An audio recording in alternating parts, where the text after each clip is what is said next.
I arrived at my house and found all my things on the lawn. My daughter-in-law appeared and said, "We decided to do a clean-out. Those old things are useless now." I looked her in the eyes and answered calmly, "Then I'm also going to clean out what's no longer useful to me." I took out my phone. It was time to show who really calls the shots here. I will never forget that moment, that precise instant when my life split in two. I had just returned from Phoenix. I had buried my younger sister, Grace, after watching her suffer for 6 months with cancer.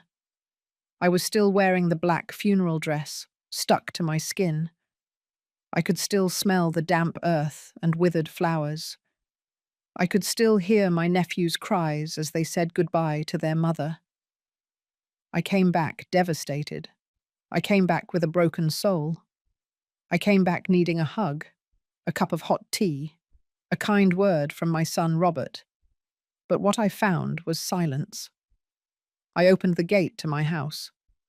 Well, to the house. That 2-story house with a garden in the front that I bought myself after working for 40 years, cleaning offices. That house I painted pale yellow because I always dreamed of a cheerful home. That house I gave to my son 3 years ago when he married Danielle, because a mother always wants to see her children established. And there they were. All my things, thrown on the lawn as if they were trash. My clothes, my shoes, the photographs of my late husband, the hand-knitted shawl my grandmother gave me before she died, my children's records from when they were babies. Everything, absolutely everything, piled up next to the bougainvillea plants that I had planted myself. I stood paralyzed. My purse fell from my hands. "What?" I whispered, feeling the air leave my chest. And then she appeared. Danielle came out of my house with a smile on her face. She was wearing a new dress, the kind that costs at least $300. Her hair was freshly styled, her nails perfect, her makeup flawless. She looked as if she had just left a beauty salon, while I had just come from burying my sister. "Oh, Mom, it's so good you're back," she said in that sweet, fake voice she always used with me. "We decided to do a deep clean of the house. You know, all those old things took up so much space and, well, they're useless now." I stared at her. My hands were shaking. "Old things," I repeated slowly. "Danielle, those are my belongings. There are my children's photo albums, my personal documents, the clothes of—" "Oh, yes, I know," she interrupted me with a wave of her hand, as if shooing a fly. "But we needed the space in your room. We're going to turn it into the baby's room." "Didn't Robert tell you? I'm 3 months pregnant." I felt a punch in my stomach. Pregnant? And I was finding out like this, after my things were thrown out onto the street? "Danielle, I need to talk to Robert," I managed to say, though my voice was cracking. "He's at work, Mum. He gets home late, but don't worry. We left a little spot for you. Come on, I'll show you." She took my arm with that feigned familiarity that irritated me so much. She led me to the back of the house, to the small utility room we used to store tools and bags of cement. She opened the door. "Ta-da, you can stay here. We cleaned it up a bit, put in a folding bed. It's tiny, but it's enough. But we do need you to be discreet. You know, with the baby on the way, we don't want any stress or people getting in the way." I looked at that room. It was no more than 6 feet by 6 feet. It smelled of dampness. The only window faced a dark alley. The folding bed had a thin, stained mattress. Something inside me broke.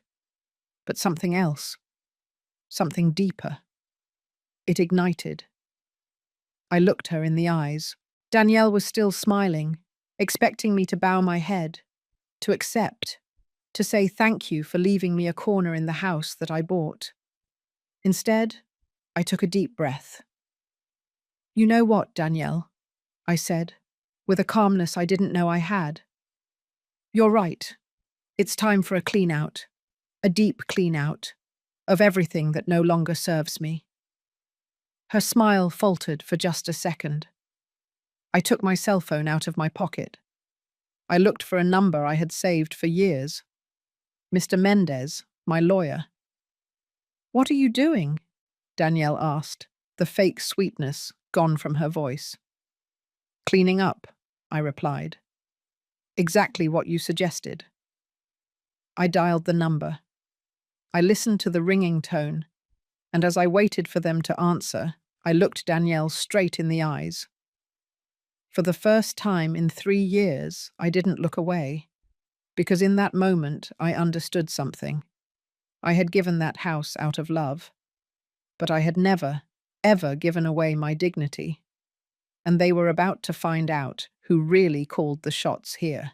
If you want to know how a woman who lost everything reclaimed her power, subscribe to this channel, because this story is just beginning.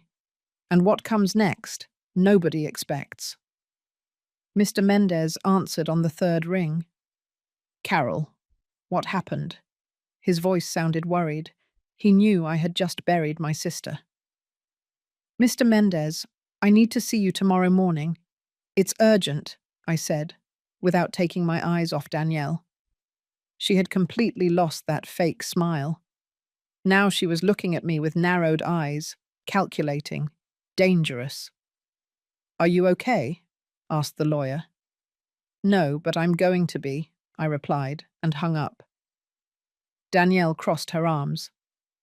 I don't know what you're planning, Mum, but I'll remind you that this house belongs to Robert, and I'm his wife, so if you want to stay here, you're going to have to follow our rules. I clenched my teeth. I wanted to scream at her that I had bought that house with the sweat of 40 years cleaning other people's bathrooms, that every brick in those walls carried my sacrifice, that Robert was barely 25 years old when I gave it to him, without asking for a single dollar in return. But I said nothing, because I had learned something in my 67 years of life. Words without power are just noise, and I needed to get my power back first. Okay, I said simply. I'll stay in the utility room. Danielle blinked, surprised. I think she expected a fight, expected drama, expected me to cry or beg. Oh, good. I'm glad you understand, she said, regaining some of her composure. And another thing, there's no more room in the refrigerator for your things, so you'll have to buy your own food and keep it in your room. We can't be sharing the kitchen at all hours either. The doctor says I need to avoid stress. I nodded slowly. Of course, no problem. Perfect. Well then, welcome to your new space, she said, and went inside the house, swaying her hips as if she had just won a battle. I was left alone in that tiny room. I closed the door. And then, only then, did I allow myself to cry. I cried for my sister Grace. I cried for my husband, who had been dead for 10 years. I cried for the woman I had been, strong, hard-working, proud.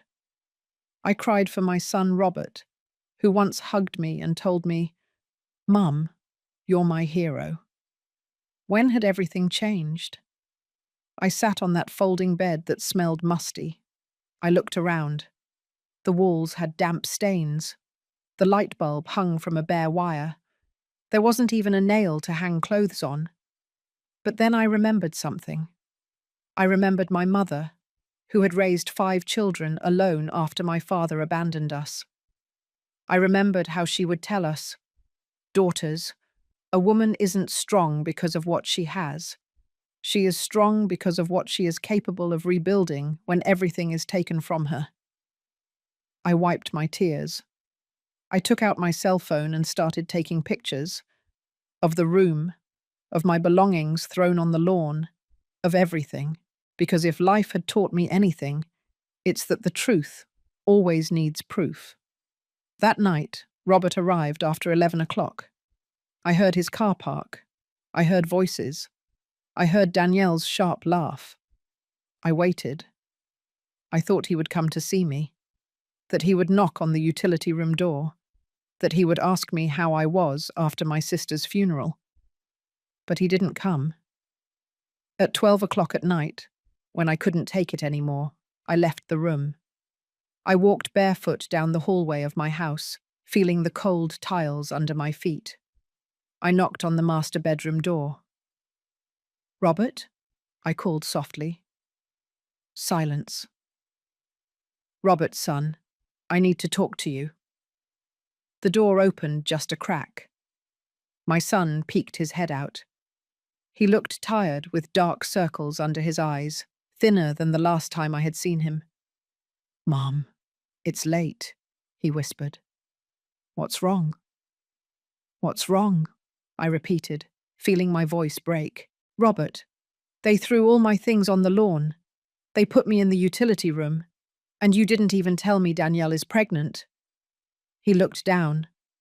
"Mum, I was going to tell you, but you were in Phoenix with Aunt Gracie and I just buried my sister, Robert. I just said goodbye to the only family I had left from my generation. And I come home to find I've been treated like trash." "It's not personal, Mum," he said, rubbing his eyes. "We just need the space. With the baby on the way, things have to change." "Change?" I looked at him in disbelief. "Robert, I bought this house. I gave it to you because I thought you would want me here, that we would be a family. And we are, Mum. But Danielle, she's stressed. The pregnancy has been difficult. The doctor says we shouldn't upset her." "And me?" I asked, feeling a lump in my throat. "Don't I matter?" Robert sighed. "Of course you matter, Mum. But you have to understand. Danielle is my family now, my priority. You always told us yourself that when you get married, your wife comes first." Every word was like a stab. "Not like this, son," I whispered. "Not like this." "Mum, please. We're tired. We'll talk tomorrow, okay? Try to be understanding." And he closed the door. I stood in that hallway, trembling. My son, my Robert, the boy whose diapers I changed, whom I taught to read, whom I hugged every time he cried. That son had just closed the door in my face. I returned to the utility room like a ghost, but I didn't cry anymore, because something inside me had changed. The sadness was turning into something else, into determination, into silent fury, into the absolute certainty that this could not be left like this. I sat on that folding bed and opened my nightstand drawer. In there, I kept something no one knew I had. An old notebook where I kept a record of all the house expenses since I had given it to Robert. I started to turn the pages, and what I saw froze my blood, but it also gave me the first weapon I needed to fight. What I discovered that night changed everything, and the worst part is they had no idea what was coming. The notebook trembled in my hands.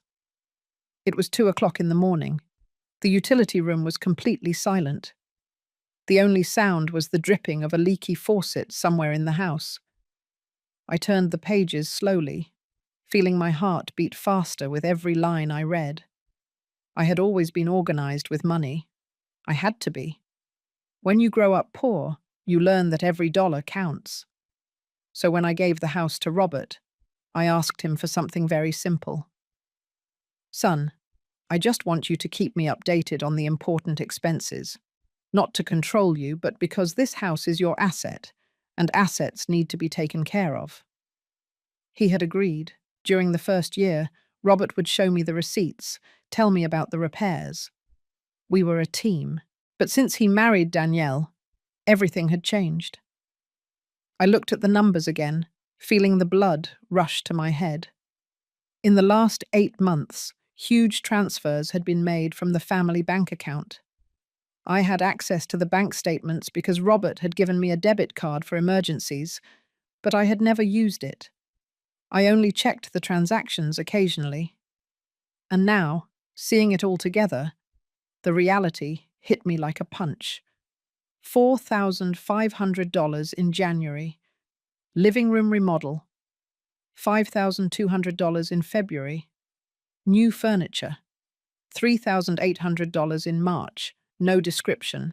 $6,100 in April. Trip to Miami.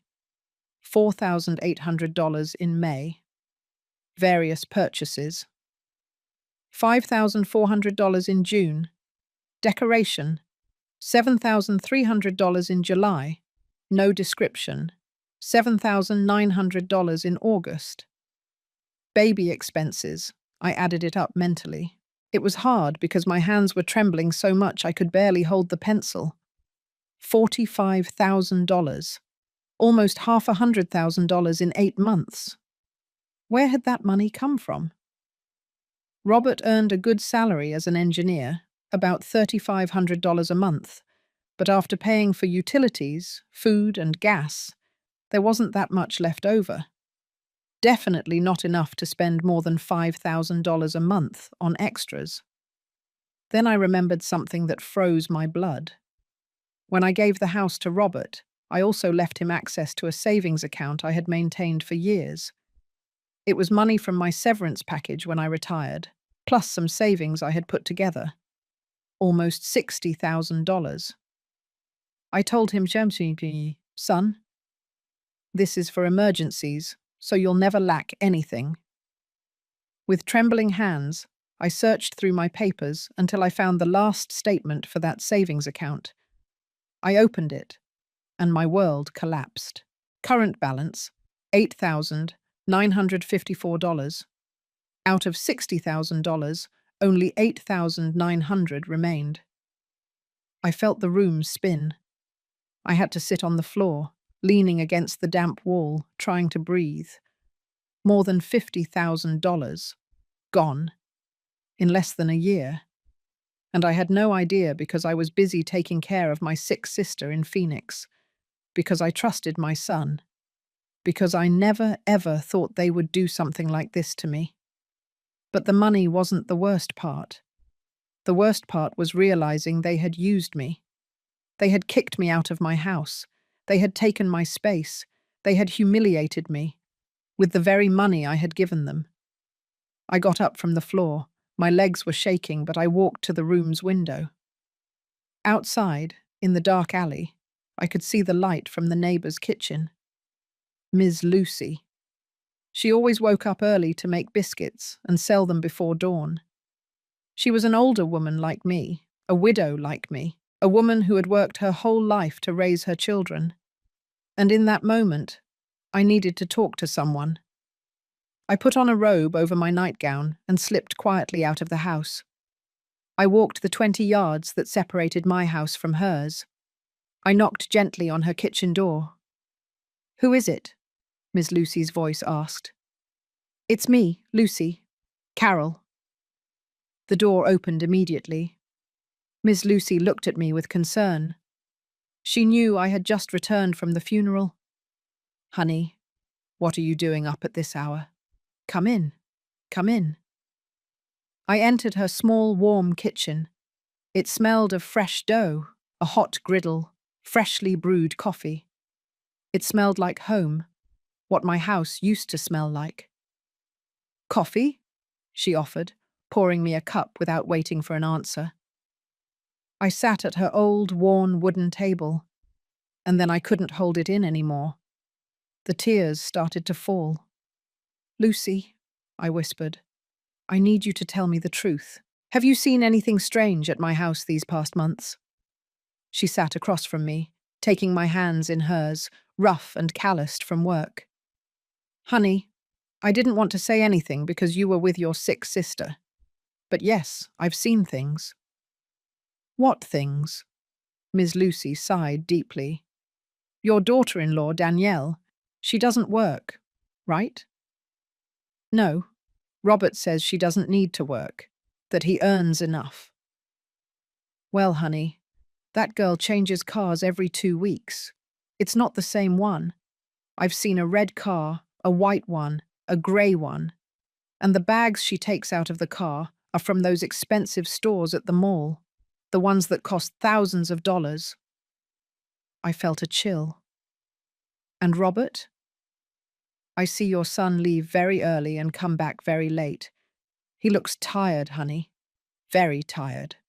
And thin, like he's not eating well. Anything else? Miss Lucy hesitated. Then she spoke in a lower voice, like someone sharing a painful secret. The other day, I saw them sell your furniture. The old ones. The ones you had in the living room. The carved wood ones. Some guys came in a truck and took them away. Your daughter-in-law was there, smiling, counting bills. The coffee cup fell from my hands. It shattered on the floor. That furniture. That damned furniture. It was my mother's inheritance. Furniture that was over 70 years old. Furniture my grandmother had brought from Philadelphia when she moved to the city. Furniture that was worth a fortune. Not because of the money, but because of the history. And Danielle had sold it, as if it were trash. How long ago was that? I asked in a dead voice. 2 weeks ago, honey, when you were in Phoenix. I remained silent.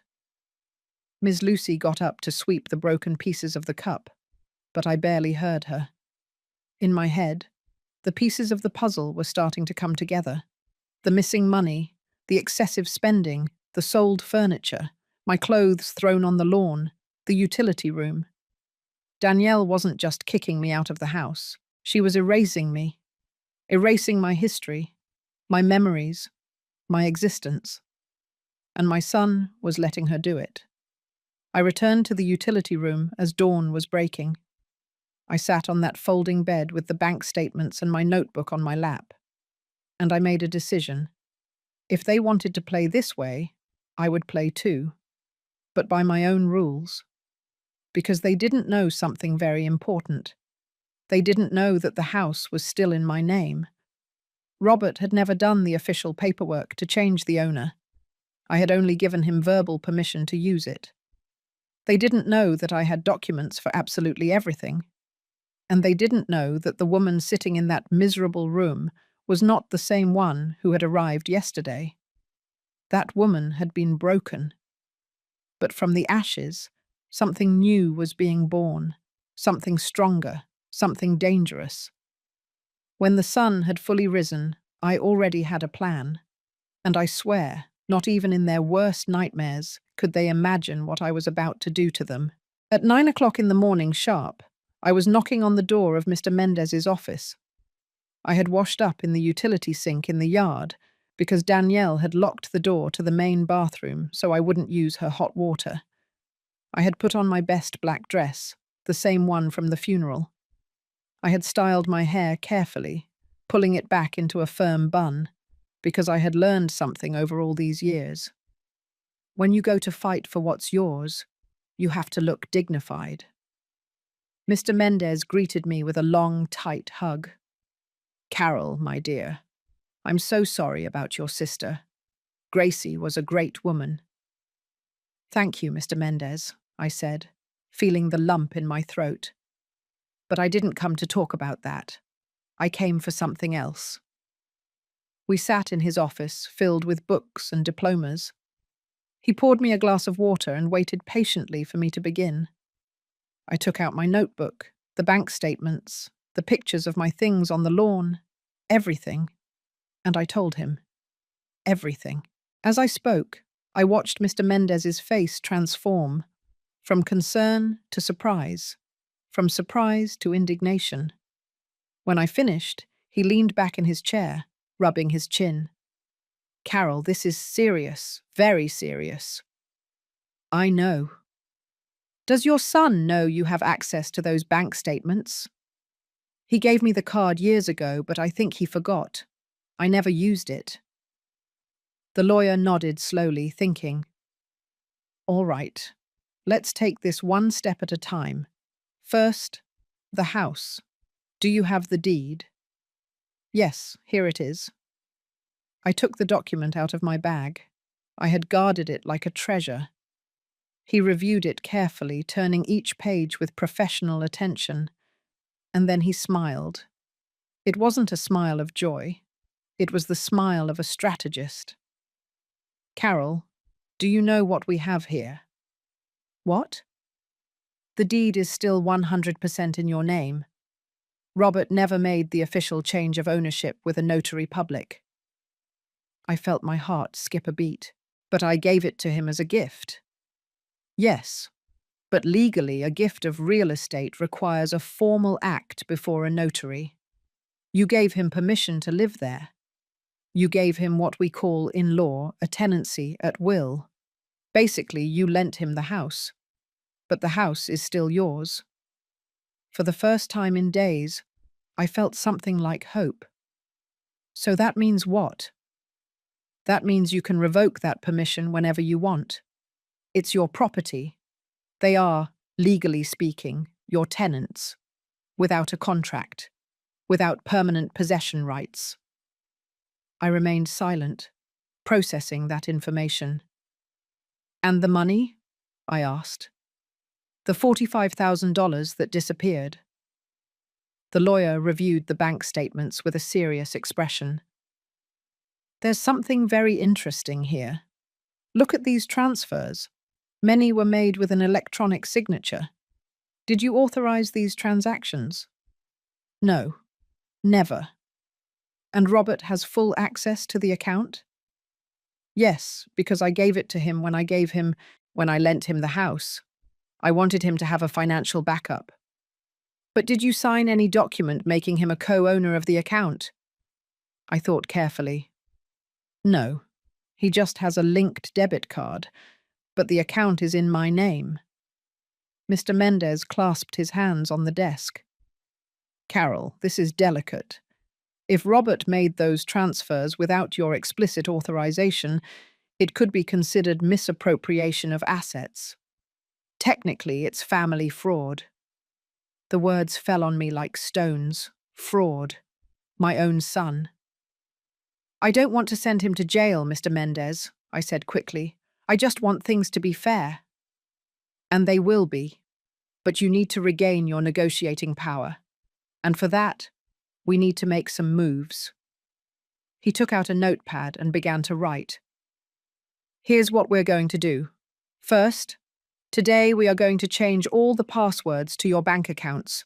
You will be the only one with access. I nodded. Second, we're going to make an official inventory of everything that was in that house when you gave it to Robert, including that antique furniture they sold. You are going to formally report the unauthorized sale of your property. Can I do that? Of course you can, because you never took your name off the deed. Legally, everything in that house was still yours. I felt the strength return to my body. Third, we are going to formally notify Robert that he must vacate the property in 30 days, or alternatively, sign a formal lease agreement with monthly rent and very clear clauses. Rent? I asked, surprised. To my own son? The lawyer looked at me with those wise eyes that had seen 1,000 cases like mine. Carol, your son kicked you out of your house, put you in a utility room, spent your money without asking, sold your mother's furniture. Do you really think he deserves to continue living there for free? He was right. Completely right. And if he refuses, I asked, then we start the eviction process.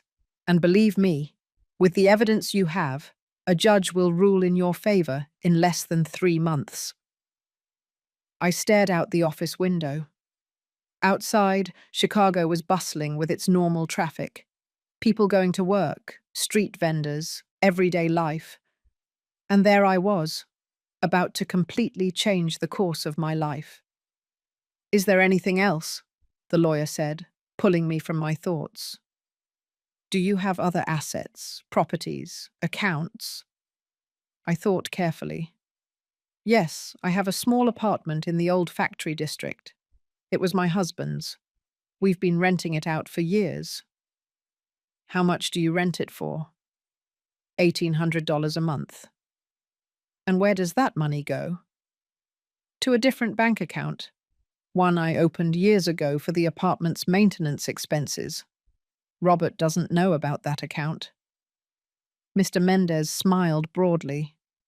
Perfect. So you have your own income. That changes everything. It means you can live independently if you decide not to go back to that house. The idea hit me like a lightning bolt. Live alone? At 67 years old?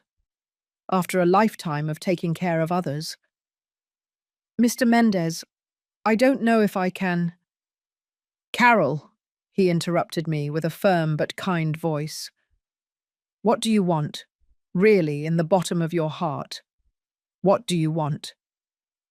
I fell silent. What did I want? I wanted my son to apologize to me. I wanted him to treat me with the respect I deserved. I wanted to get my house back, my space, my dignity. But more than anything, I wanted them to understand that I was not a burden. I was not an old piece of furniture that could be thrown away. I was not a nuisance to be gotten rid of.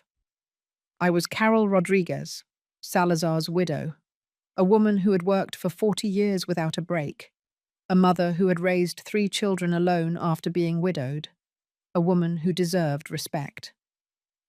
I want justice, I said finally. I want them to learn that you can't treat people like that, especially your own mother. Mr. Mendez nodded. Then we're going to give you exactly that. But Carol, I need you to be prepared. This is going to hurt. There will be tears, screams, pleading. Robert is going to try to make you feel guilty. Danielle is going to make up stories. They're going to say you're a bad mother, that you're selfish, that you're crazy. They already say all of that to me, I whispered. But now it's going to be worse. Because now you're fighting back. And when you fight back, people show their true colors. I took a deep breath. I'm ready. Are you sure? I thought of my mother's furniture, sold like trash. I thought of the missing money. I thought of the damp, dark utility room. I thought of the door slammed in my face. Yes, I said with a firm voice. I'm sure. Then let's begin. I left Mr. Mendez's office 3 hours later. In my bag, I carried new documents, changed passwords, a detailed action plan, and something more important. I carried hope. I walked through the downtown streets with a firm step. I bought myself a coffee and a sweet roll at a bakery. I sat on a park bench and ate peacefully, watching people pass by. And for the first time in weeks, I smiled. Because they thought they had defeated me. They thought they had broken me. They thought I was going to bow my head and accept my fate as an old, invisible woman.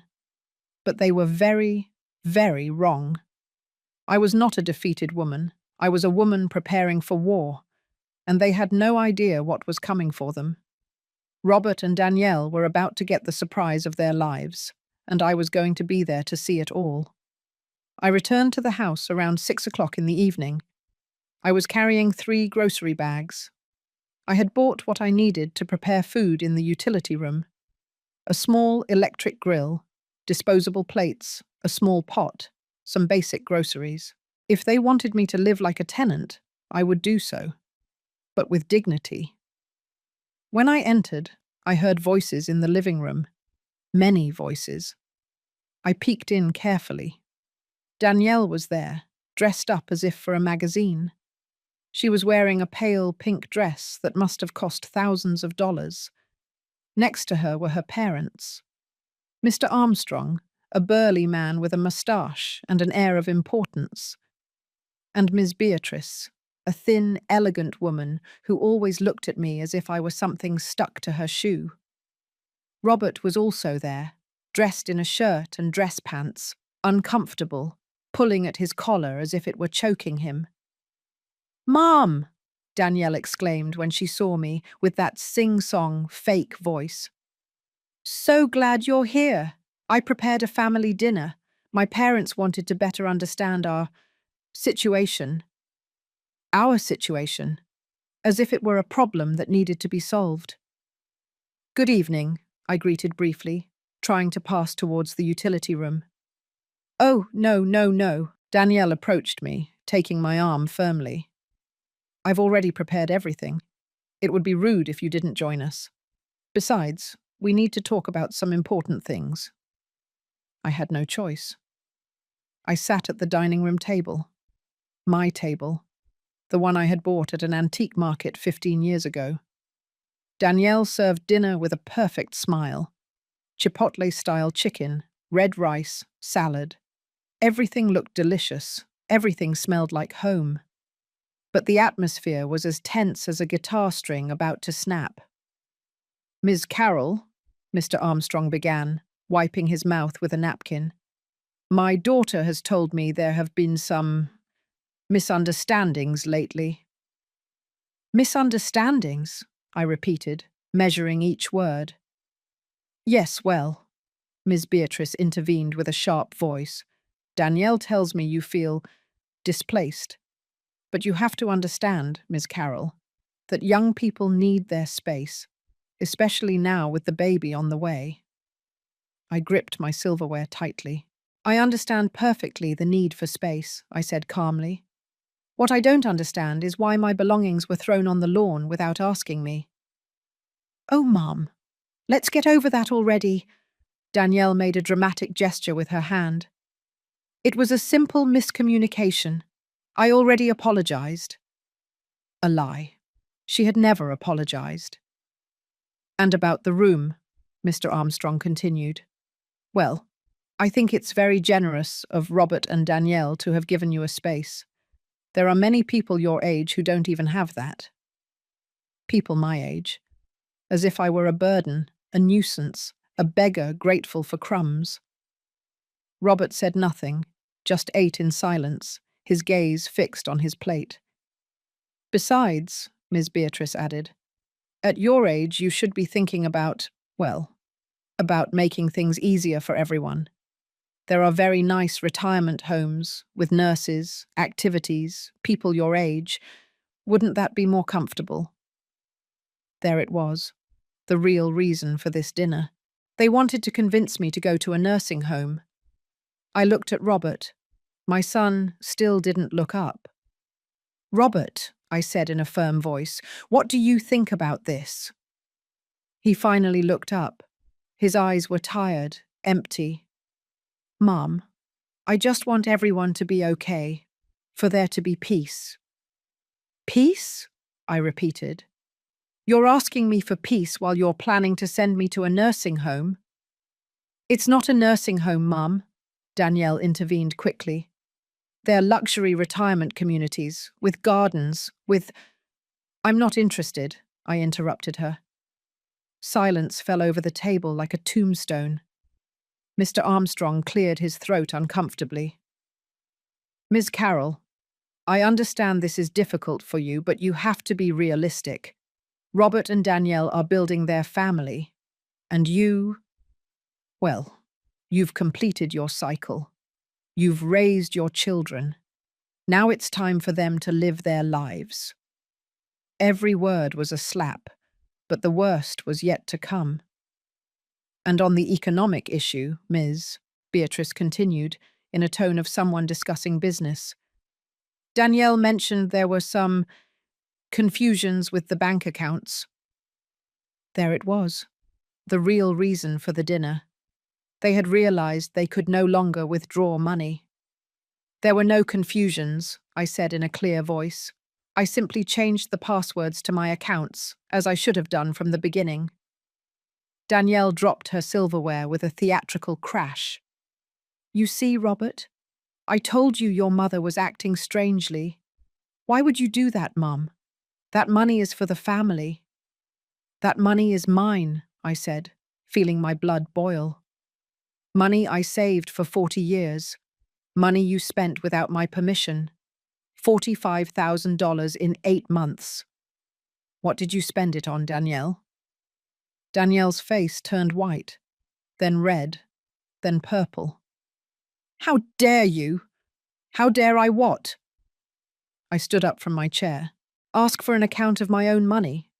Ask why you sold my mother's furniture without my authorization. Question why you treated me like trash when I arrived from my sister's funeral. Mum, please. Robert also stood up, his hands outstretched. Don't do this. Not in front of them. Not in front of them? I looked at him incredulously. Robert, they came here to convince me to go to a nursing home. And you're worried about appearances? Mr. Armstrong slammed his fist on the table. Ma'am, you are being very rude. We came as a family to find a civilized solution. Civilized? I let out a bitter laugh. Is throwing my things on the lawn civilized? Is selling my mother's belongings civilized? Is taking $500,000 from me without asking civilized? That money was for the house, Danielle shouted with no sweetness left in her voice. To improve the house, to make it worth more. This house is already worth plenty, I said, pronouncing each word carefully. And it's still mine. The silence was absolute. Danielle blinked in confusion. What? You heard me. This house is in my name. We never did the official deed change. Robert lives here by my permission, a permission I can revoke whenever I want. I saw the colour drain from Danielle's face, how Mr. Armstrong and Miss Beatrice looked at each other in panic, how Robert slumped into his chair with his head in his hands. No, it can't be, Danielle whispered. Robert told me the house was his. He promised me before we got married. Well, he lied to you, I said coldly, or he simply never did the paperwork. The fact is, this house is legally mine. Every brick, every window, every inch. Danielle turned on Robert like a wild animal. Tell me it's not true. Robert, tell me this crazy old woman is lying. Robert slowly lifted his head. There were tears in his eyes. It's true, he whispered. I never finished the paperwork. I thought that it wasn't urgent, that Mum would never… That I would never what? Danielle screamed. That I would never find out. That I would never reclaim it. You told me this house was yours. I married you because you said you had assets. And there it was, the naked, raw truth. Danielle hadn't married my son for love. She had married him for the house, for my house. Miss Beatrice stood up indignantly. This is unacceptable. Armstrong, we're leaving.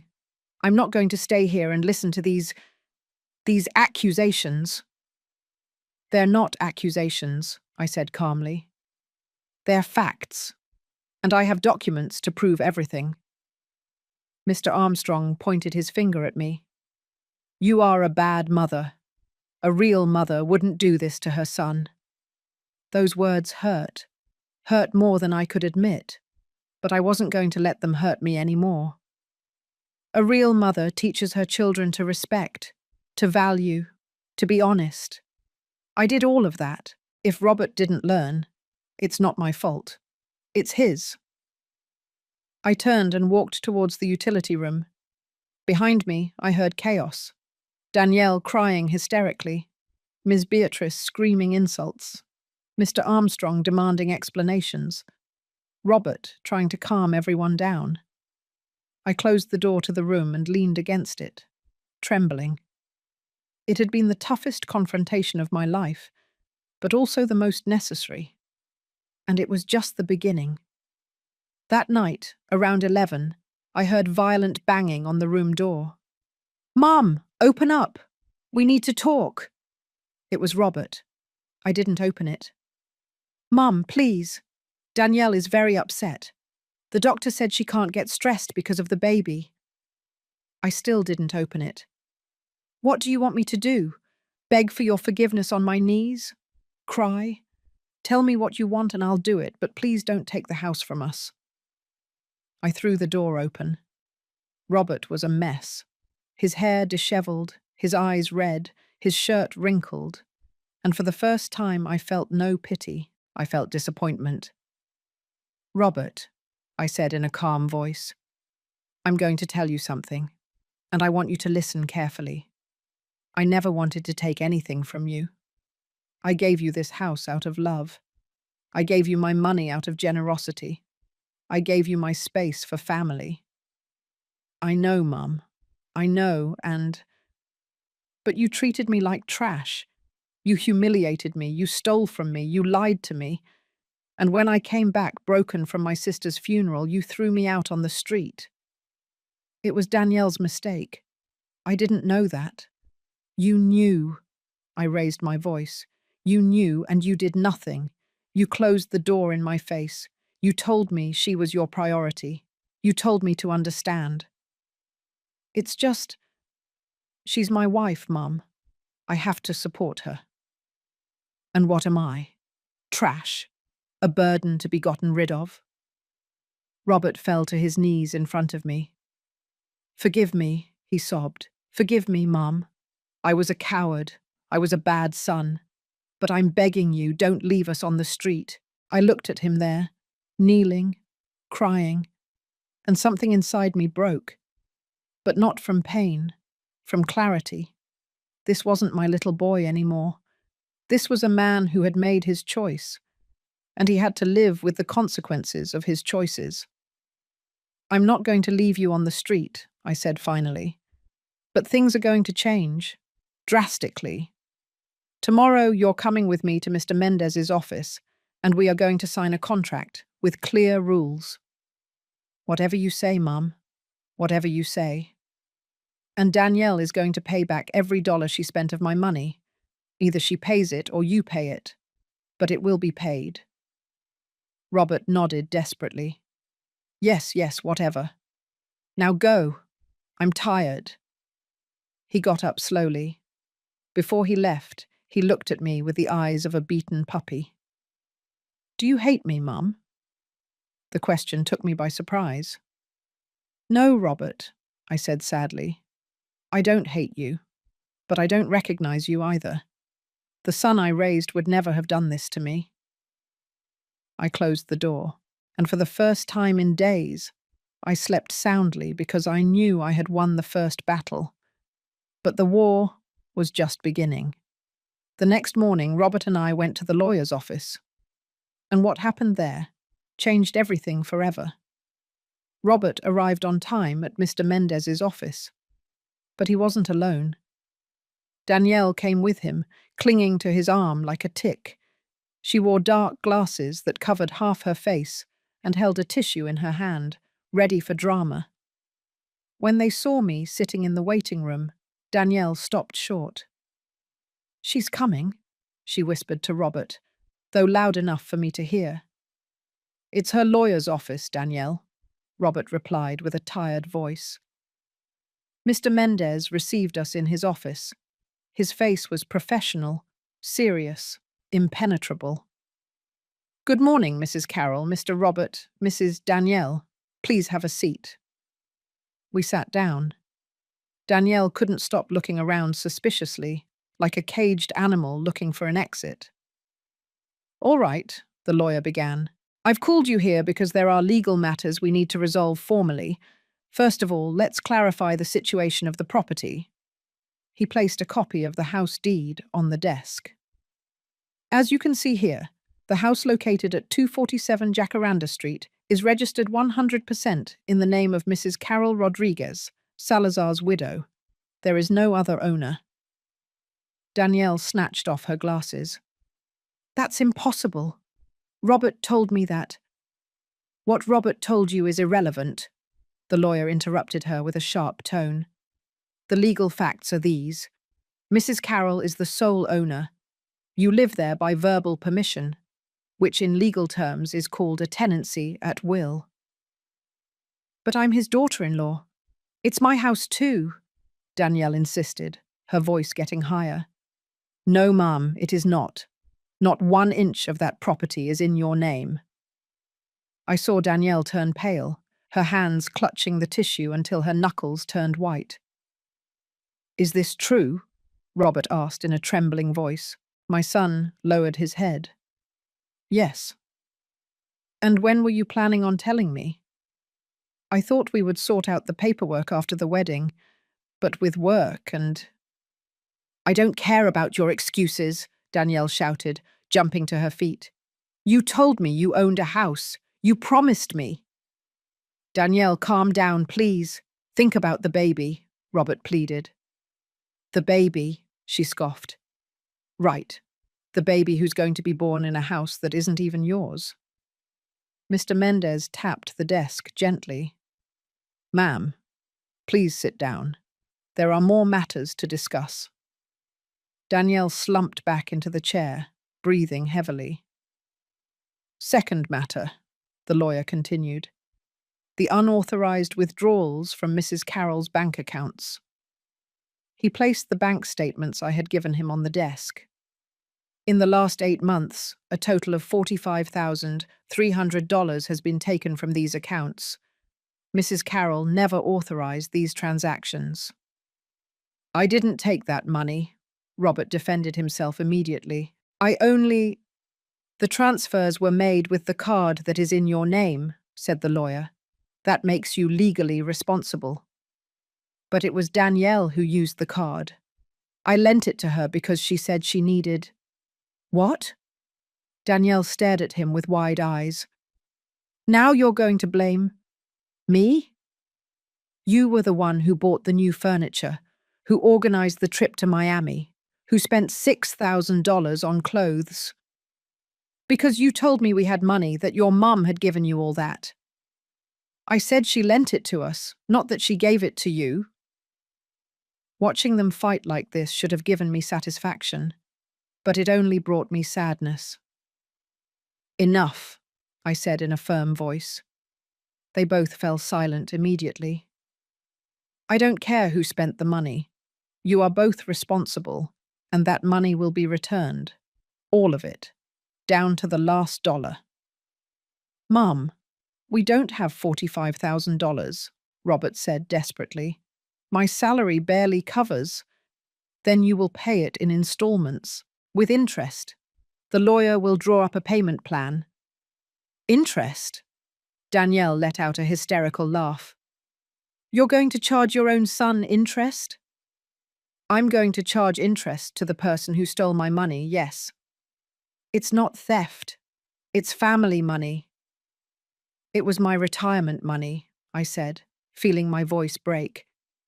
Money I earned cleaning bathrooms and offices for 40 years. Money I was going to use for my medical expenses when I got older, and you spent it on trips and clothes.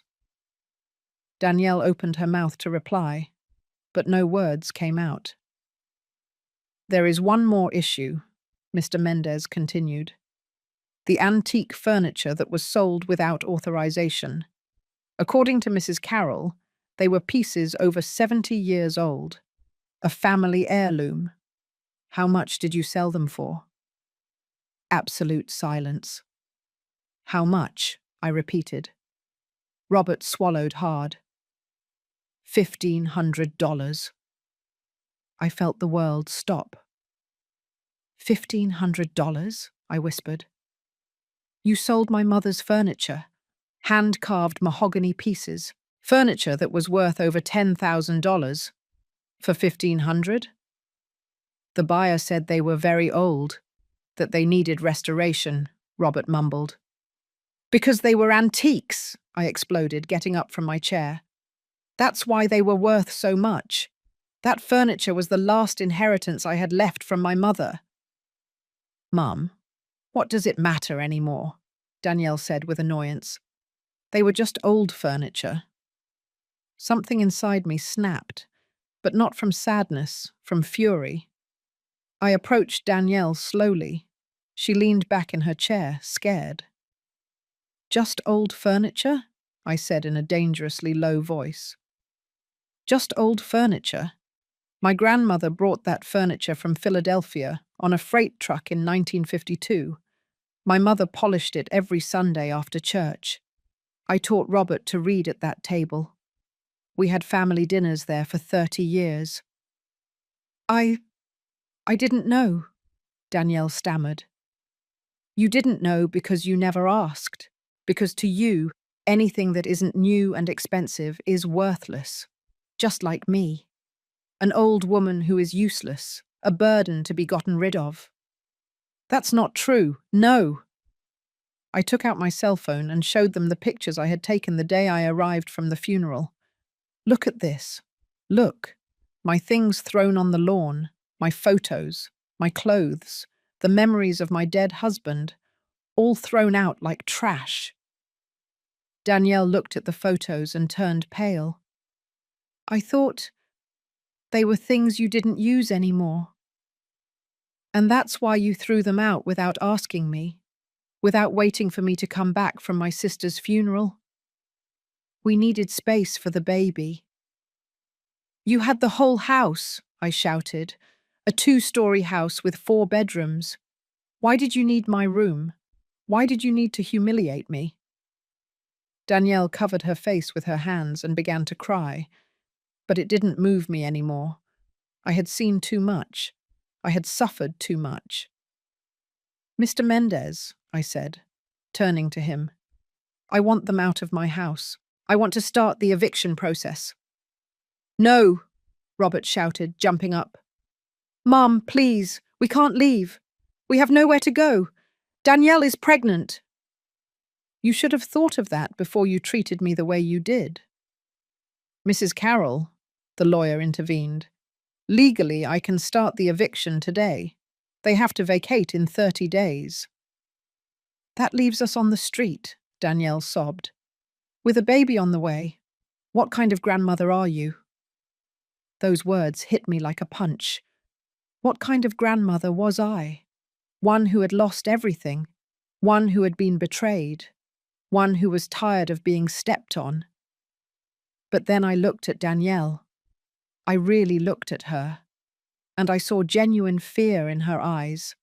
I saw a young, stupid woman who had made terrible mistakes, but who was pregnant, who was going to bring my grandchild into the world. I sighed deeply. I'm not going to leave you on the street, I said finally. But this is what's going to happen. You are going to sign a formal lease agreement. You are going to pay $1,200 a month in rent. You are going to pay me back the $45,000 in payments of $1,000 a month for 4 years. And if you miss a single month, I will evict you without hesitation. $1,200 in rent plus $1,000 in debt. That's $2,200 a month, Robert exclaimed. We won't be able to afford it. Then Danielle will have to get a job, like the rest of the world. I'm pregnant. And I worked until my 8th month of pregnancy with Robert, cleaning floors on my knees, so don't give me any excuses. Danielle looked at me with pure hatred. You'll regret this, she hissed. When your grandchild is born, you won't meet him. We won't let you near him. You'll die alone and bitter. Her words hurt, but they weren't going to control me anymore. If that's my cross to bear, I'll bear it, I replied. But I will never be a slave in my own house again, Mr. Mendez prepared the documents right there. Robert signed them with trembling hands. Danielle refused to sign at first, but Robert forced her to. When we left the office, they drove away in their car without saying a word to me. I stood on the sidewalk, breathing the fresh morning air. I had won, but I didn't feel victorious. I felt empty, shattered, because I had gotten my house back, but I had lost my son, and I didn't know if I could ever forgive myself for that. But the story doesn't end there, because 3 days later, something happened that changed everything again, and this time it was worse than I ever imagined. 3 days after signing the contract, I woke up in the utility room with a pain in my chest that wasn't normal. It wasn't sadness. It was something physical, real, terrifying. A pressure squeezing me as if someone were wringing my heart with their hands. I tried to get out of bed, but my legs wouldn't respond. I couldn't get air into my lungs. The room started to spin. Help, I whispered, but my voice barely came out. I tried to bang on the wall for someone to hear me. Once. Twice. On the 3rd try, my arm fell limp. Everything went black. I woke up in a hospital bed. The fluorescent lights hurt my eyes. There was a constant beeping from a machine beside me. I felt a needle in my arm, connected to an IV bag. "She's awake," I heard a woman's voice. A nurse came over to check on me, taking my blood pressure and pulse. "How are you feeling, Mrs. Carroll?" "What? What happened?" I managed to say with a hoarse voice. "You had a minor heart attack.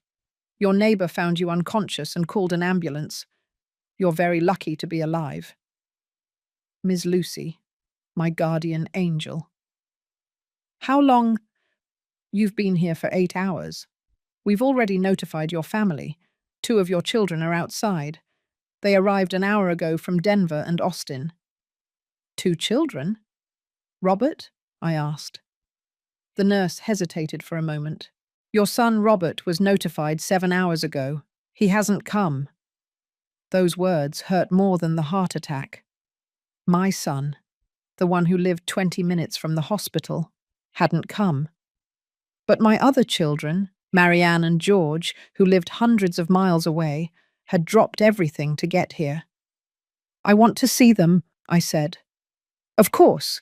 Just for a moment, okay? The doctor says you should avoid strong emotions." The nurse left, and seconds later they burst in like hurricanes. Marianne, my middle child, 38 years old, a lawyer, always so serious and organized. But now her eyes were red and swollen from crying. George, my youngest son, 35 years old, an engineer like Robert, but with a completely different heart. His hair was messy and his shirt was buttoned wrong, as if he had dressed in a hurry. "Mom!" Marianne ran to me and hugged me carefully, as if I were made of glass. "Thank God.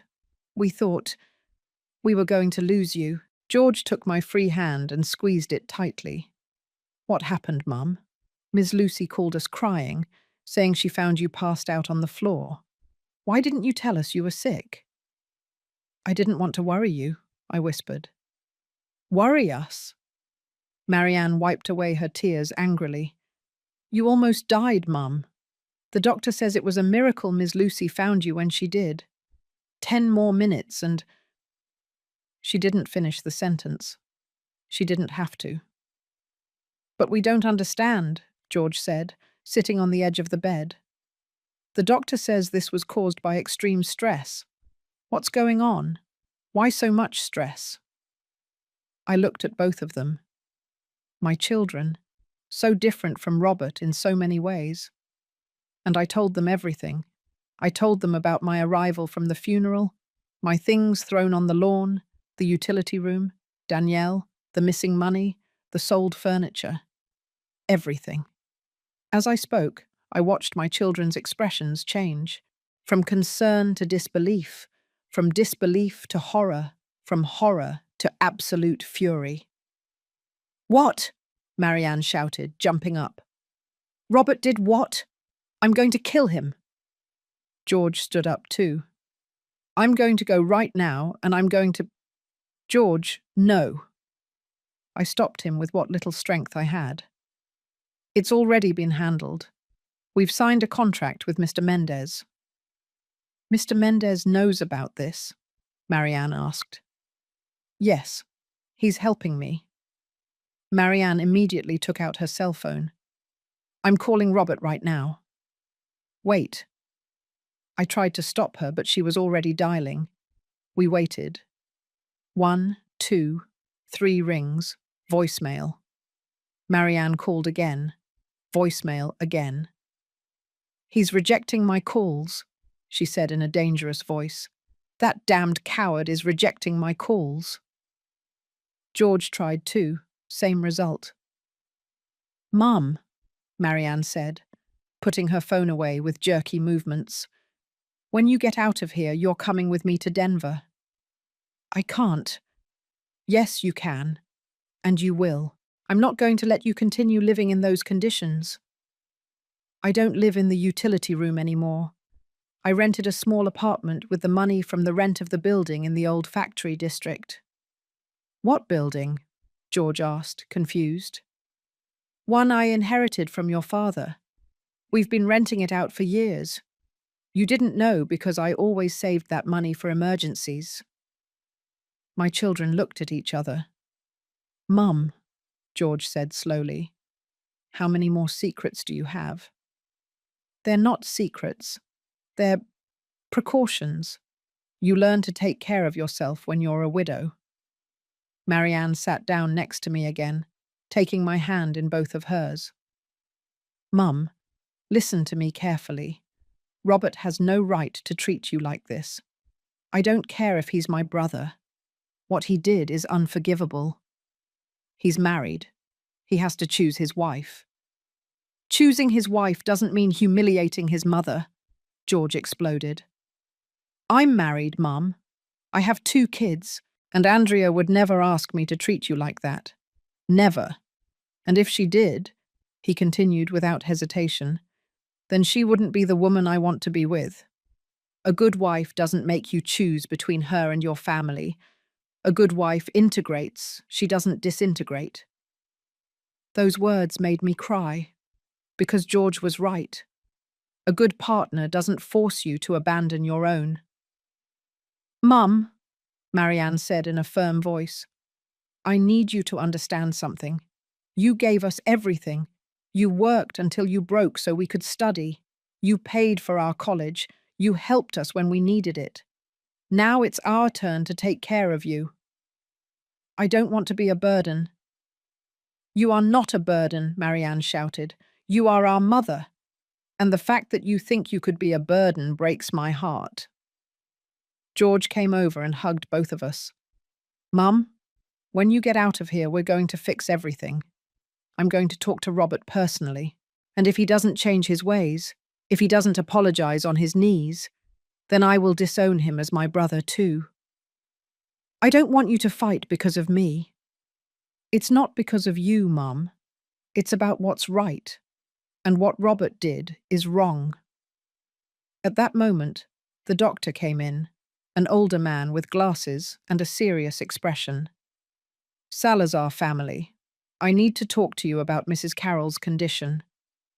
We all tensed up. The minor heart attack was caused by acute and prolonged stress. Your mother's blood pressure was at dangerous levels. If we don't make drastic changes to her lifestyle, the next one won't be a minor one. It will be a full-blown heart attack, and likely fatal. The words fell like stones. What does she need?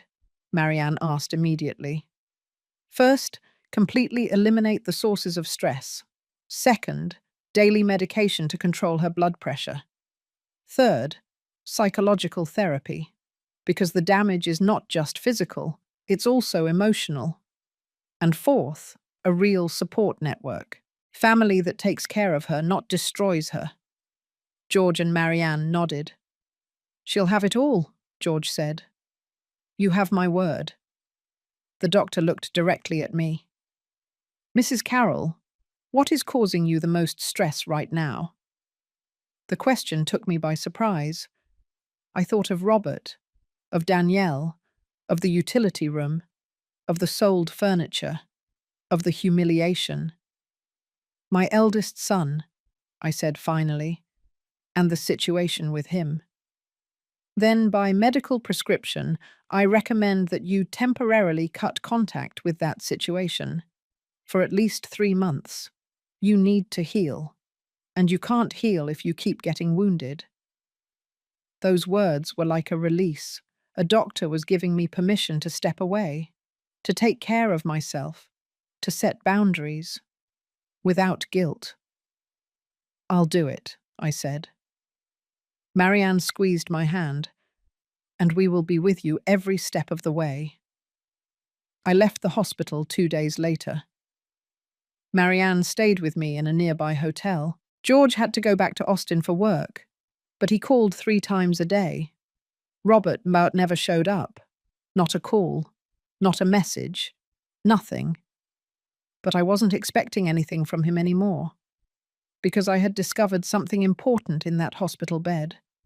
I had been looking for love in the wrong place. Robert had shown who he was, and I had to accept it. But Marianne and George, they showed me I wasn't alone, that I still had family, real family. A week later, I was sitting in the small apartment I had rented with the rent money. It was a modest place, one room, a small kitchen, a full bathroom. But it was mine, clean, tidy, peaceful. Marianne helped me decorate it. We bought plants, new curtains, a comfortable rocking chair for reading. And for the first time in months, I felt at home. I was having coffee at the small table by the window when my cell phone rang, an unknown number. I hesitated before answering. Hello?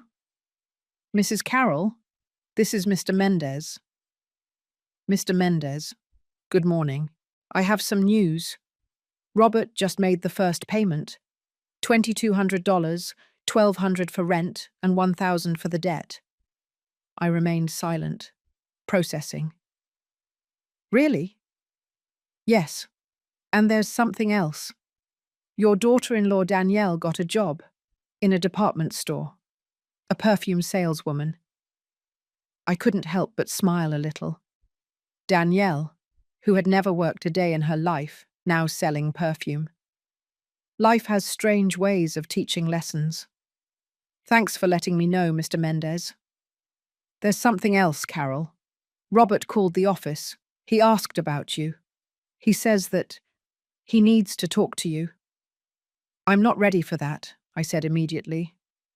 I understand. I just wanted you to know. I hung up and stared out the window. Outside, life went on. People walking, children playing, street vendors shouting their wares. And there I was, alive, breathing, healing. I had lost a lot. But I had also gained something priceless. I had won my dignity back, and no one, ever again, was going to take it from me. But Robert wasn't going to give up so easily. And what he did next forced me to make the most difficult decision of my life. 2 weeks after leaving the hospital, I was watering the plants on my small balcony when I heard knocking at the door. Loud, desperate, insistent. Mom! Mom! Please, I know you're in there. It was Robert. I froze, the watering can still in my hand. Mom, we have to talk. Please, it's important. I didn't want to open it. The doctor had told me to avoid stress. Marianne had made me promise not to see Robert until I was stronger. But he was my son, and as much as he had hurt me, he was still my son. I opened the door just a crack. Robert looked destroyed. He had lost at least 20 pounds. He had deep, dark circles under his eyes. His clothes hung on his body as if they were 2 sizes too big. He looked like a ghost of himself. What do you want, Robert? I asked in a neutral voice. I need to talk to you. Please. 5 minutes. The doctor forbade me from stressful situations. I know. Miss Lucy told me. Mum, I didn't know you were so sick. If you had known, you were notified 7 hours before your siblings, and you didn't come. Those words hit him like a slap. I saw his eyes fill with tears. Danielle wouldn't let me go. She said it was a trick of yours to manipulate me, that you wanted to play the victim. I believed her. And by the time I realized my mistake, you had already left the hospital and I didn't know where you were. Marianne and George found me without a problem. Because they are better children than me, he said with a broken voice. Mum, please, just let me in for 5 minutes. I need to tell you something important. Against my better judgment, I opened the door. Robert entered and looked around the small apartment. I saw shame on his face. Pain. Regret. It's nice, he said in a low voice. Small, but cozy. It's what I can afford with the rent from your father's building.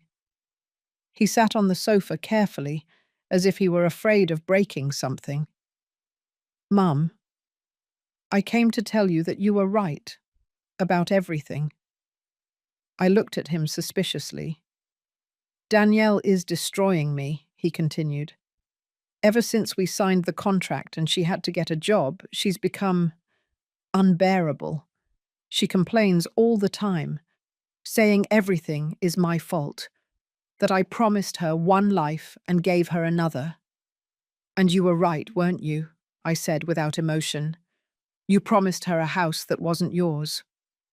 I know. He put his face in his hands. I know, and it was my mistake. A huge mistake. But Mum, I'm trapped. I have a baby on the way. I can't get a divorce now. Is that what you came to tell me? To cry about your marital problems? No, I came to... He took a deep breath. I came to ask for your forgiveness. On my knees, if necessary. For everything. For throwing your things out. For the utility room. For the money. For grandmother's furniture. For slamming the door in your face. For not going to the hospital. For being the worst son in the world. Tears streamed down his cheeks. And I felt nothing. That was the most terrifying part. That my own son was crying in front of me, and I felt no urge to comfort him. Robert, I said slowly, does Danielle know you're here? He shook his head. I slipped out while she was at work. If she finds out, she'll go crazy. Why? Why? Because she's still angry with you. She says you ruined our lives, that you took everything from us. I let out a bitter laugh. I didn't take anything from you. I set boundaries. There's a difference. I know, Mum, but she doesn't see it that way. And how do you see it? Robert looked up at me. I see that I lost my mother for a woman who doesn't even respect me, who yells at me, who blames me for everything, who threatens to take my son away from me if I don't do what she says. Then divorce her, I said simply. I can't. We're expecting a baby. Robert, I was 7 months pregnant with George when your father died. I had to go on alone. If you can work, you can support your child. With or without Danielle. But no buts. Either you stay with her and accept the consequences, or you separate and build a new life. But you can't go on like this, destroying yourself, and you can't come here expecting me to solve your life for you. Robert was silent for a long time. You don't love me anymore, Mum? He asked in a small child's voice. That question broke my heart. I will always love you, Robert. You are my son. I carried you in my womb. I raised you. I taught you to walk, to talk, to read. But I don't trust you anymore, and I'm not sure if I'll ever be able to again. What do I have to do? He pleaded. Tell me what I have to do to earn your trust back. Grow up, I said simply. Stop being a child who expects his mum to solve everything. Make decisions like an adult. Stand up for what's right, even if it's hard. And if I do, if I change, will you forgive me? I don't know, Robert. Honestly, I don't know. He slowly got up from the sofa. He looked older than he was, tired, defeated. Then all I can do is show you with actions, he said. No more words. He walked to the door. Before leaving, he turned one last time. When the baby is born, would you come to meet him? The question caught me off guard. If you truly invite me, if you treat me with respect, if Danielle accepts my presence without drama, then yes, I'll go. Thank you, Mum. And he left. I stood in the middle of the apartment, trembling. Marianne was right. Seeing him had been stressful, but also necessary, because Robert needed to hear the truth, and I needed to tell it to him. That night I couldn't sleep. I kept replaying the conversation in my head. Robert's words, his devastated face. Had I been too harsh, too cold, or was I just protecting my heart from more pain? At 2 in the morning, my cell phone rang. It was Marianne. "Mum, are you awake?" "Yes, dear, what's wrong?" "I just got a very strange call from a woman who says she's Danielle's mother." My blood ran cold. "Miss Beatrice? What did she want?" "She wants to meet with you. She says it's urgent, that she has information you need to know about Danielle and Robert." "Information? What kind of information?" "She wouldn't tell me over the phone, only that it's serious, and that it could change everything." My mind started spinning. Why would Danielle's mother want to talk to me, after how she treated me at that horrible dinner? "What do you think?" I asked Marianne. "I think you should hear her out, but not alone. I'm coming with you." "Can you come from Denver?" "I'm already on my way. I left 2 hours ago. I'll be there tomorrow afternoon."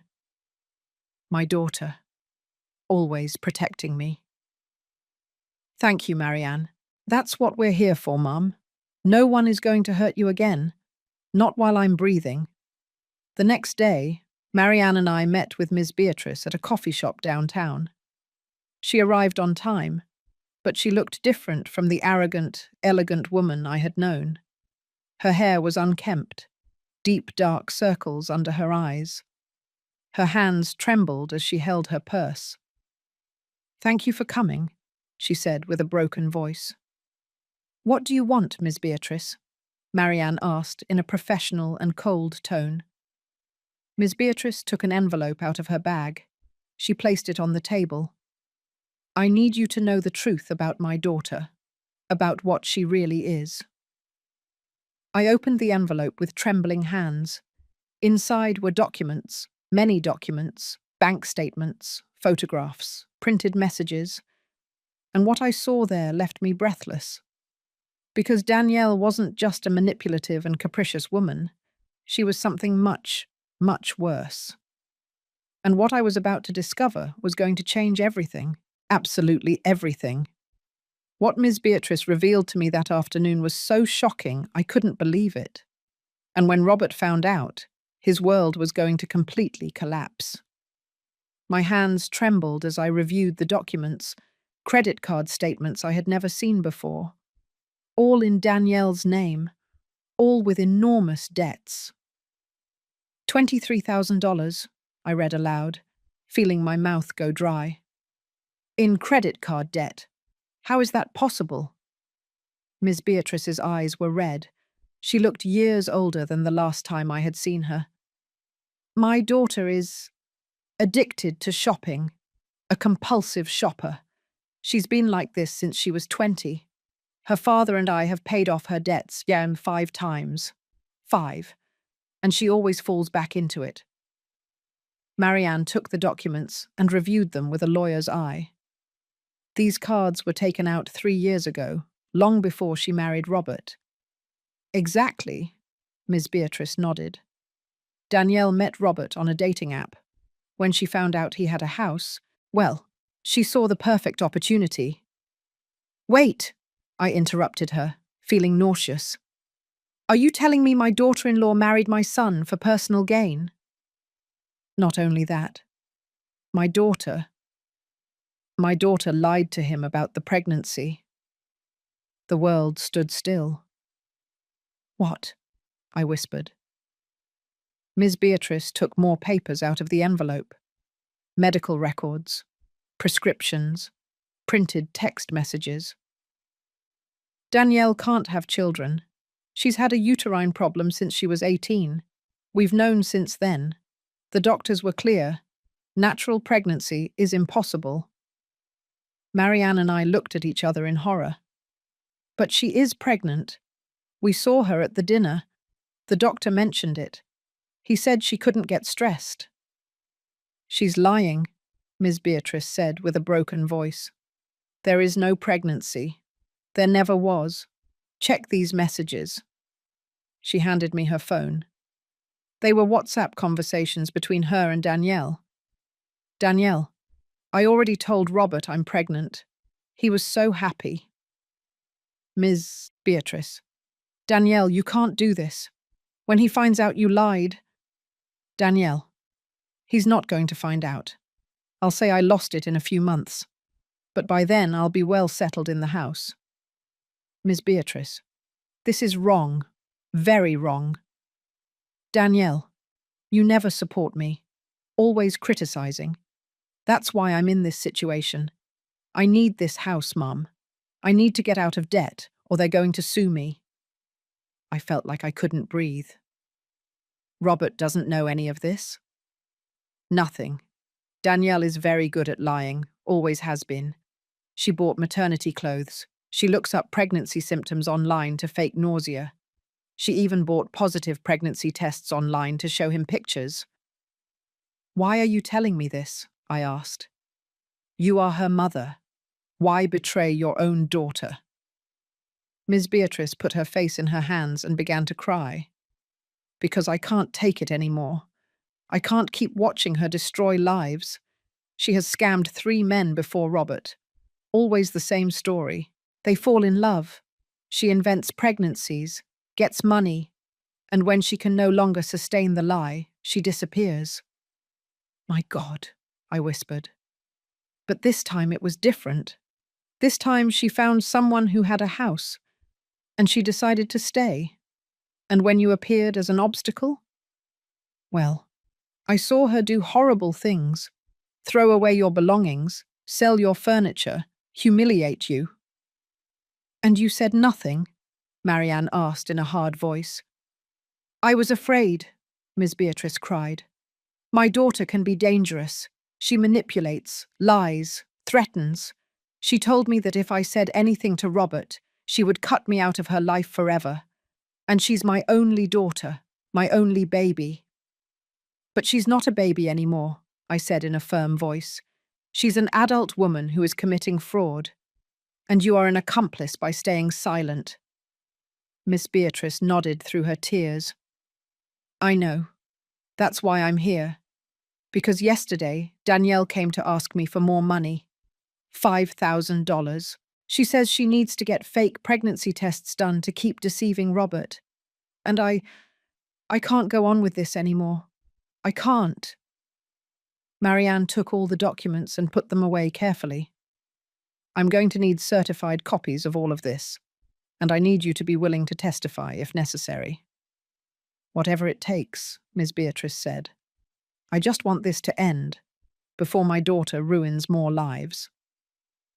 Where is your husband in all this? I asked. Armstrong doesn't know anything. He thinks Danielle has finally settled down.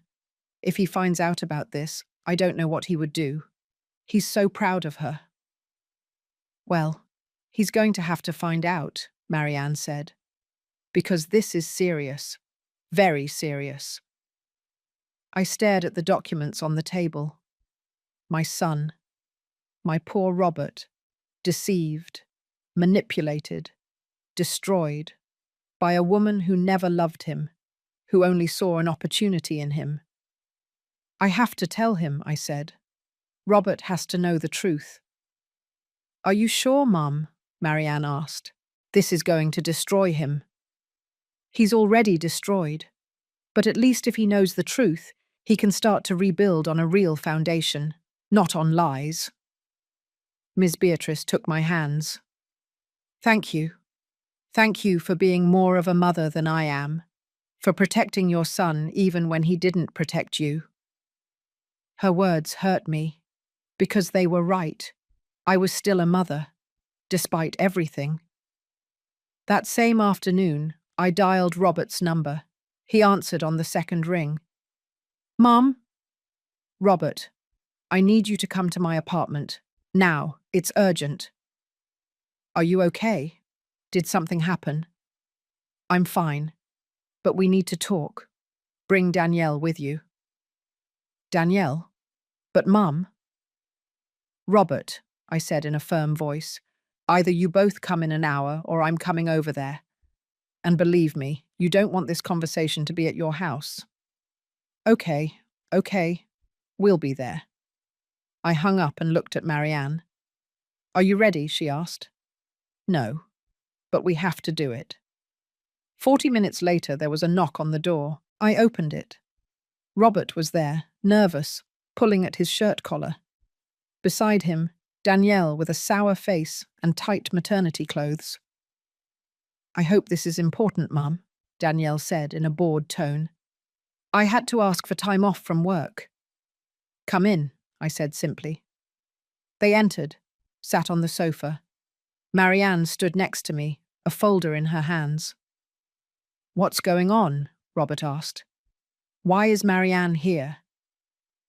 Because what I'm about to tell you is very serious, and you need family support. I saw Danielle's face change from boredom to alert. Serious? She asked in a high-pitched voice. What are you talking about? I'm talking about lies, I said, looking directly at her. About fraud, about manipulation. I don't know what… Your mother came to see me, I interrupted, and she told me everything. I saw the colour drain from Danielle's face. My mum, what did she say? Marianne opened the folder and started taking out documents. She said you're not pregnant, that you never were, that you have a medical condition that prevents you from having children, and that you lied to Robert to keep the house. The silence was deafening. Robert slowly got up from the sofa. What? His voice came out as a whisper. What did you say? She's lying, Danielle shouted. My mom is crazy. She's making things up because she's jealous that I'm happy. Here are the medical documents, Marianne said, showing them. Certified, with your full name. Diagnosis, bicornuate uterus with severe adhesions. Impossibility of natural pregnancy. Those are old. From years ago. I'm better now. The date is from 6 months ago, Marianne said coldly, when you were already married to Robert. And here is the conversation with your mother, where you admit you're lying about the pregnancy. She showed him the phone with the messages. Robert took it with trembling hands. He read. Once. Twice. 3 times. And then he collapsed onto the sofa with his head in his hands. No, it can't be, he whispered. Robert, my love, listen to me. Danielle knelt in front of him. I am pregnant. I swear. Those documents are fake. Your mum forged them to separate us. Then why would your own mother give me this information? I asked. Because she hates me. Because she has always hated me. Danielle, Robert said in a dead voice, looking up. Show me recent pregnancy tests from a real doctor, with your name on them. Danielle opened her mouth, closed it, opened it again. I have them at home. Liar, Marianne said. Your mother also told us you bought positive pregnancy tests online, that the whole thing has been a setup from the beginning. No, I am pregnant. I am.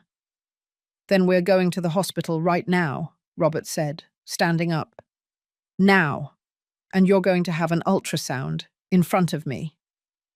Danielle froze. It's late. The hospital's emergency rooms are open 24 hours a day, Marianne said. Let's go. Now. No, I'm not going.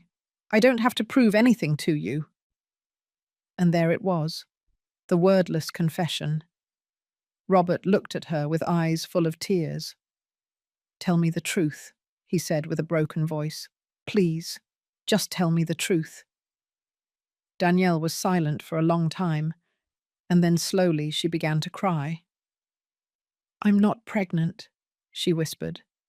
I never was. The cry of pain that came from Robert tore my soul apart. He put his hands to his head, pulling his hair, pacing in circles like a caged animal. "Why?" he shouted. "Why did you do this to me?" "Because I needed the house? Because I have debts? Because I was desperate? And what about me? Didn't I matter? My feelings? My life?" "It was going to work. I was going to tell you I lost it in a few months, and that's it. Nobody had to get hurt." "You destroyed me," Robert was crying his eyes out. "I left my mother. I let you humiliate her. I spent all my money. And all for a lie." Danielle tried to get closer to him, but Robert recoiled as if she were poison. "Don't touch me. Don't ever touch me again." "Robert, please." "Get out," he roared. "Get out of here. I never want to see you again." Danielle looked at me with pure hatred. "This is your fault," she hissed. "You ruined everything. We could have been happy." "Happiness built on lies is not happiness," I said calmly. "It's just an illusion waiting to collapse." Danielle grabbed her bag and stormed out of the apartment, slamming the door. Robert collapsed on the floor, crying like a small child. I approached slowly. I sat on the floor beside him, and for the first time in months, I hugged him. My son. My poor, broken son. "I'm sorry, Mum. I'm so sorry. You were right. About everything. And I was an idiot. An idiot who hurt you for someone who was worthless." "Shh." I rocked him gently. "It's over now. It's over. Will you ever be able to forgive me?" "I already have, son," I said, feeling my own tears fall. "From the moment you decided to come looking for the truth." We stayed like that, on the floor of my small apartment, crying together. Because sometimes, to rebuild, you first have to completely fall apart. And my son had just hit rock bottom. But I was going to be there to help him get up. Because that's what mothers do. They forgive, they heal, they rebuild, even when it hurts. Especially when it hurts. The truth had come to light. But there was still one last decision to be made. One that would change our lives forever. The following days were a whirlwind. Robert immediately filed for divorce. With the evidence we had, the fake pregnancy fraud, the hidden debts, the messages confessing the manipulation, the lawyer said it would be quick and decisive. Danielle tried to fight. She demanded financial compensation. She threatened to sue for emotional distress. She even made up that Robert had abused her. But every lie crumbled in the face of the evidence. Miss Beatrice, true to her word, testified against her own daughter. It was heartbreaking to see her in court, crying as she told the truth. Mr. Armstrong, upon learning everything, had a nervous breakdown. He spent 3 days in the hospital. When he got out, he forbade Danielle from ever returning to his house. Danielle was left alone. No house, no husband, no family. And although part of me felt pity, another part, the part that had been humiliated and destroyed, knew that this was justice, not revenge. Justice, the natural consequences of her actions. 2 months after the divorce, Robert and I were sitting in my apartment having coffee. He had moved into a small studio near his work. He was even thinner, but his eyes had a clarity I hadn't seen in years. "Mom," he said, stirring sugar into his coffee, "I've been thinking a lot. About everything. About how we got to this point. And?" I asked. "And I realized something. I didn't marry Danielle for love. I married her out of fear."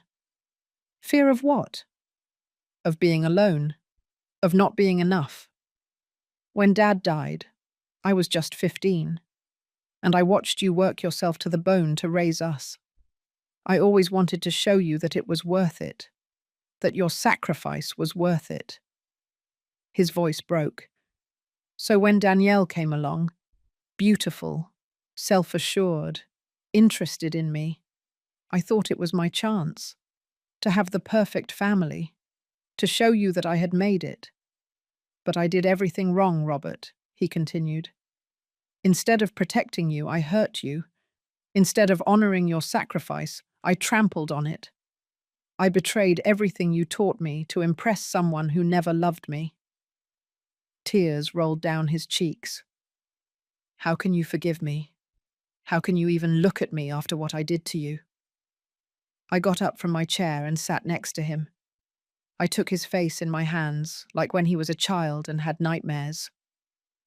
Robert, listen to me carefully. Everyone makes mistakes. Everyone. What's important isn't the mistake, but what you do after you make it. But you acknowledged your mistake. You asked for forgiveness. You ended a toxic relationship. You're rebuilding your life. That takes more courage than never making a mistake. Do you really forgive me? I already told you. I forgave you the moment you had the courage to seek the truth. We hugged tightly, and I felt something that had been broken between us begin to heal.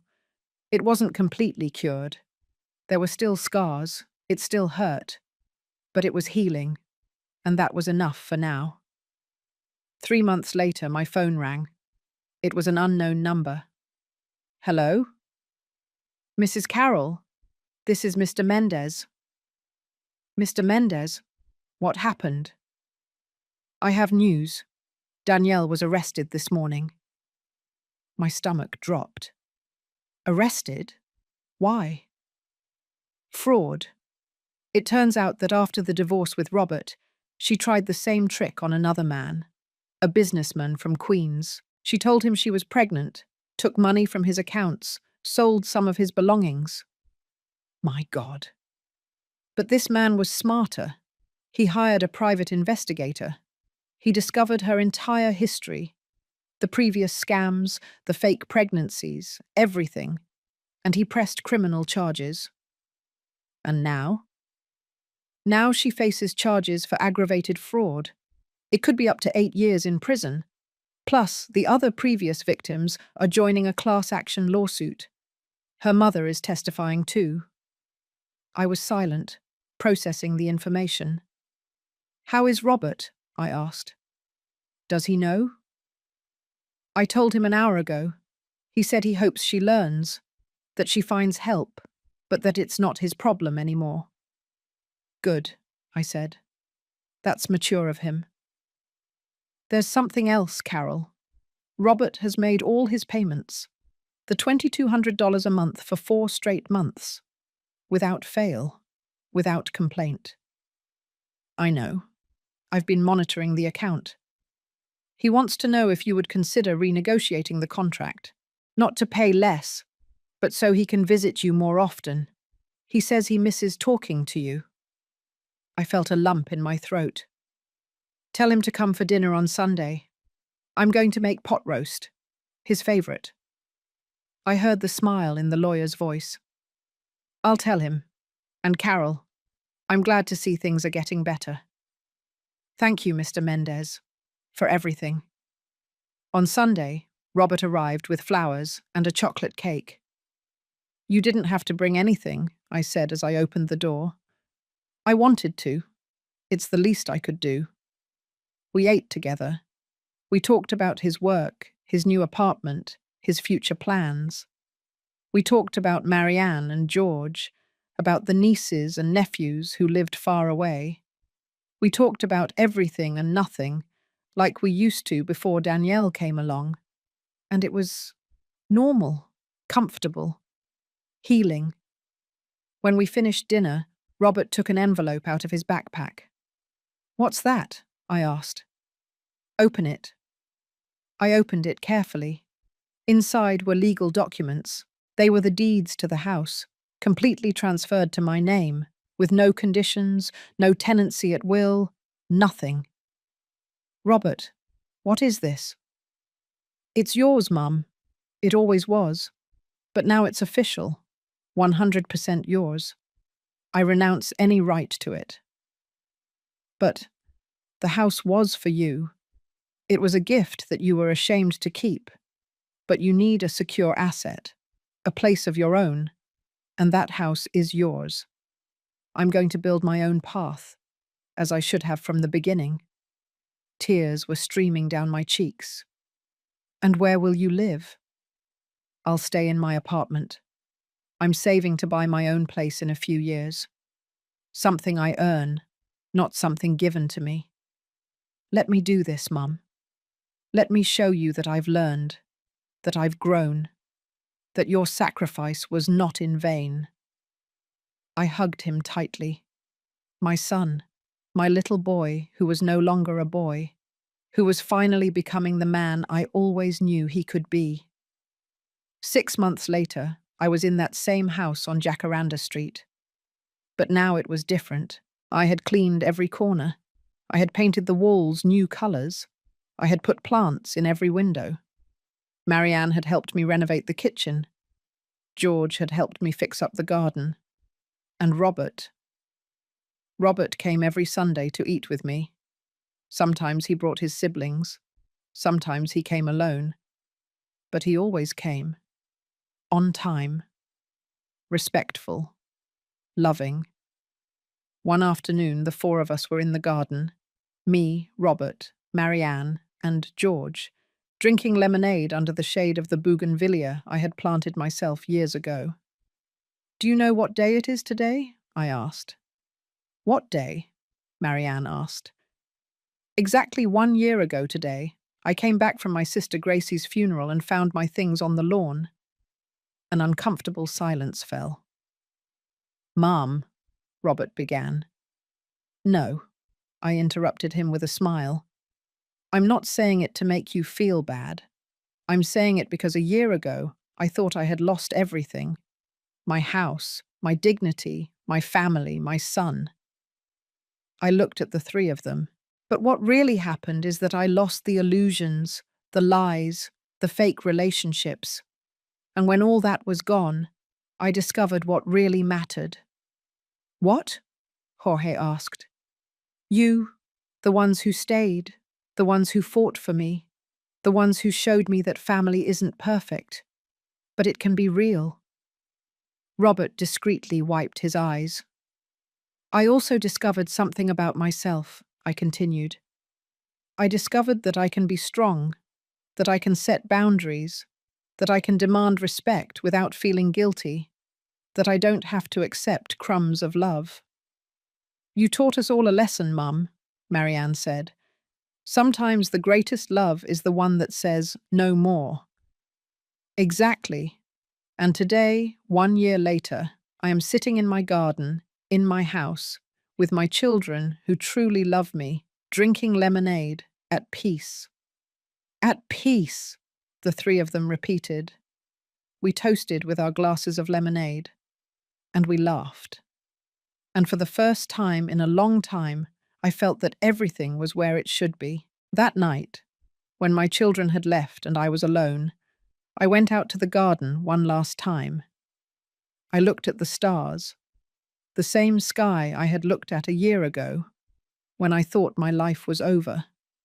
But it wasn't over. It had begun again. I had fallen. I had been broken. I had hit rock bottom. But I had gotten up. And I had learned the most important lesson of all. That dignity is not given away. It is defended. That respect is not begged for. It is demanded. That true love does not humiliate. It uplifts. And that it is never, ever too late to clean your life of everything that doesn't serve you. Even when it means being alone for a while. Because being alone with your dignity intact is better than being accompanied in humiliation. I smiled, looking at the stars. "Thank you, Gracie," I whispered, thinking of my sister. "Thank you for teaching me that life is short, and that it shouldn't be wasted on people who don't value us." The wind blew gently, rustling the bougainvillea, and I swear I felt my sister's answer in that wind. "You're welcome, little sister. Now live, truly live. And that's exactly what I did. I lived with dignity, with peace, with self-love, and with the certainty that I had won the most important battle of all, the battle for my own soul. If this story touched your heart, it's because something in it resonated with you. Maybe you too have been humiliated by someone who should love you. Maybe you too have felt that you are worthless, that you are in the way, that you should accept the crumbs. Let me tell you something from the bottom of my soul. You are worthy. You have always been worthy. And you deserve respect. It doesn't matter your age. It doesn't matter if you're a mother, grandmother, daughter, or sister. It doesn't matter how many times you've been made to feel small. You have a right to your dignity, to your space, to your peace, to your happiness. And if someone, anyone, makes you feel less than you are, then it's time to do a clean out. To say, enough is enough. To set boundaries, to demand respect, to defend yourself. Because life is too short to live it on your knees, and it is never, ever too late to stand up. I did it at 67 years old. You can too. If this story touched your heart, leave me a comment telling me where you're watching from. The United States, Colombia, Mexico, Spain? I would love to know that these words reached you. Give it a like if you believe that dignity is priceless. And subscribe for more stories of brave women who decided not to give up. Because we all have a warrior inside waiting to awaken. We just need the courage to let her out.